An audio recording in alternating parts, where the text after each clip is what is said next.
কি ধরনের আসলে অলস চোখ হয়ে থাকে সে বিষয়টি আপনার কাছ থেকে আমরা জেনে নিতে চাই।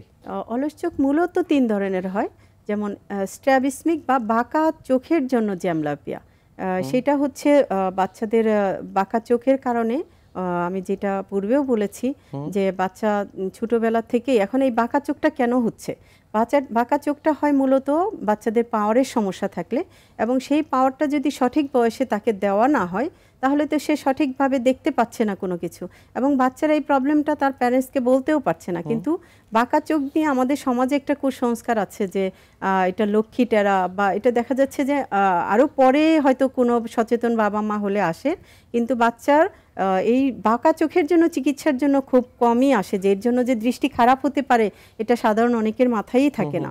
এটা একটা কারণ বাঁকা চোখের জন্য। আরেকটা হচ্ছে হয় আপনার অ্যানাইসোমেট্রোপিক, মানে দুই চোখেও অসম পাওয়ারের জন্য, যেটা আমি বলেছি এক চোখে অনেক বেশি পাওয়ার কিন্তু আরেক চোখে একদম 6/6, তখন যে চোখটা 6/6 সে তো সুন্দর দেখতে পাচ্ছে, আর যে চোখটা একটু কম দেখছে বা যেটার ছবিটা ঝাপসা, আমরা জানি আমাদের ব্রেনে যদি দুই চোখের মধ্যে 1.5 পাওয়ারের ডিফারেন্স থাকে, সাপোজ এক চোখে আছে 1 আরেক চোখে 2.5, তাহলে এটাকে ফিউশন করা যাবে। কিন্তু ম্যাক্সিমাম ব্রেনের ক্যাপাসিটি আছে 2.5 পর্যন্ত, দুই চোখের মধ্যে ডিফারেন্স। কিন্তু কোনো কোনো ক্ষেত্রে আমরা দেখতে পারি যে এক চোখে হয়তো 10 আছে, আরেক চোখে কোনো পাওয়ারই লাগছে না, এবং এই বাচ্চাগুলোই বেশি মানে ডায়াগনোসিসের সমস্যা হয়, কারণ ও তো এক চোখে ভালো দেখছে, কেউ ওইভাবে কখনো চেকও করে না যে আমি এক চোখ বন্ধ করে দেখি, পার্থক্যটা অনেক বেশি থাকে।